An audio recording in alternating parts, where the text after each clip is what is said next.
Hello friends, welcome to my channel. आज हम बात करेंगे how strong are acid and base solution. So we know how acid base indicators can be used to distinguish between an acid and base. Okay, so we have learned in this previous sections about dilation of and decrease in concentration of H plus and OH minus ions in solution. Okay, so we can do this by making use of universal indicator, okay, which is a mixture of say several indicators.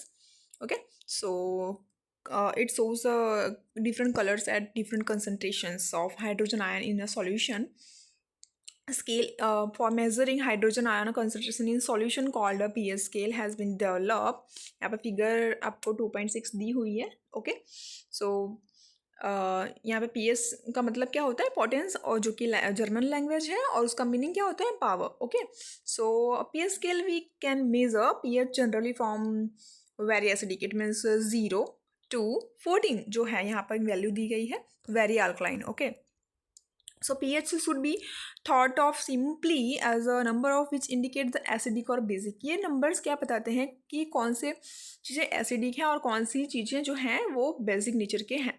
Okay, सो यहाँ पर हमारा जो है pH 7 है वो neutral solution कहलाता है. Okay, जो कि हमारे वाटर की वैल्यू होती है pH, तो वो नॉर्मल वाटर कहलाता है. Okay, value is less than 7, so that value is acidic solution. Okay, और उसके बाद में अगर हम देखेंगे 7 से 14, तो ये कैसा होता है, तो ये जो भी वैल्यूज़ हैं ये अल्कलीज में काउंटिंग होती है. ठीक है, सो यहाँ पे आपको फिगर में दिखाई देगा एसिडिक नेचर 0 से 7. 7 जो है वो न्यूट्रल कहलाता है, और जो 7 to 14 की वैल्यूज़ है वो बेसिक नेचर में है. ठीक है, सो अगर 0 to 7 के जो भी सॉल्यूशंस हैं, जो भी H प्लस आयन है, वो इंक्रीज़ होगा. ओके, और वहीं पे 7 to 14 में हम जब देखेंगे जो OH माइनस जो है वो वहाँ पे डिक्रीज हो रहा है. ओके, सो OH माइनस इंक्रीज हो रहा है और H प्लस जो है वो डिक्रीज हो रहा है. ठीक है, so generally paper impregnated with the universal indicator is use for measuring pH. So यहाँ पर एक्टिविटी 2.11 दी गई है.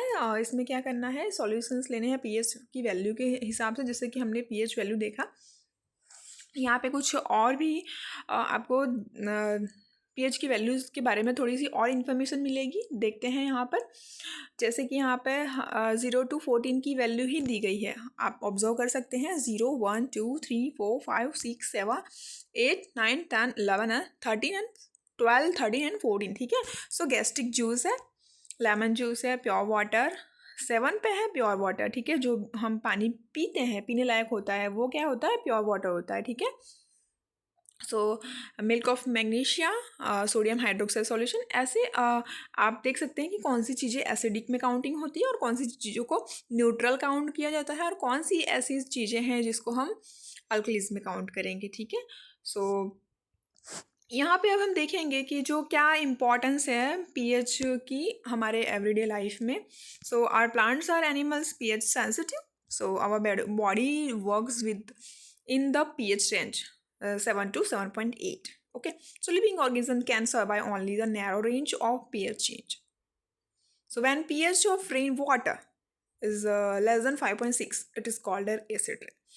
जैसे कि अगर बारिश हो रही है, ठीक है, तो अगर वो 5.6 से कम रेंज की होगी, ठीक है, उसका पीएच कम होगा, तो हम उसको एसिड रेन काउंटिंग में कहेंगे, क्योंकि एसिड वर्षा हो रही है. ठीक है, so when acid rains flow into the rivers, it lowers the pH of the river water. अगर वो पानी, अगर वो वाटर जो भी बारिश हो रही है मान लीजिए, ठीक है, सो वो अगर रिवर में गई तो फिर उधर का जो पीएच होगा वो कम होगा. ठीक है, तो इससे क्या होगा, इससे एक्वेटिक लाइफ जो है, जैसे कि पानी में रहने वाले जो जानवर हैं, एनिमल्स हैं, उनको सर्वाइव करने में डिफ़िकल्टी होगी. ठीक है, सो नेक्स्ट है हमारा question, what is the pH of the soil in your backyard. So plants require a specific pH range, okay, for the healthy growth. उनकी हेल्दी ग्रोथ के लिए उनको पीएच रेंज स्पेसिफिक एक उसको ज़रूरत होती है कि इतना होगा तो हेल्दी ग्रो होगा. ठीक है, अगर कम या ज़्यादा होता है तो उनकी ग्रोथ में प्रॉब्लम्स होती हैं. ठीक है, सो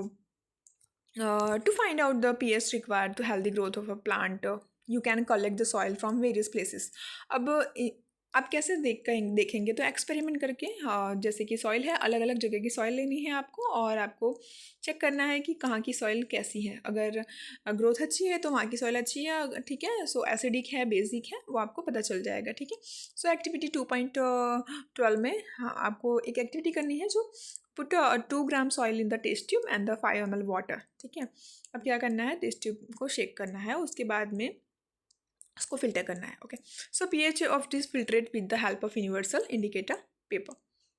सो इसमें आपको क्या करना है, what can you conclude about the ideal soil pH for growth of the plant in your region, okay. So को चेक करना है। और यहाँ पर आपको नेक्स्ट पॉइंट दिया हुआ है, pH in our digestive system. It is very interesting to note that our stomach produce hydrochloric acid, it means HCl, okay. So it helps in digestion of food without harming the stomach. जो हमारे stomach में जो भी acid है वो harmful नहीं होता है, ठीक है। हमको हम किए बिना ही हमारे फूड को डाइजेस्ट करने में हमारी मदद करता है, okay. So during indigestion the stomach produce too much acid, this cause a pain and irritation। अगर कभी हमारे स्टमक में बहुत ज़्यादा एसिड प्रोड्यूस हो जाता है तो फिर हमें पेन या तो इरिटेशन पता चलता है, ठीक है। सो to get rid of this pain people use bases called antacids, okay.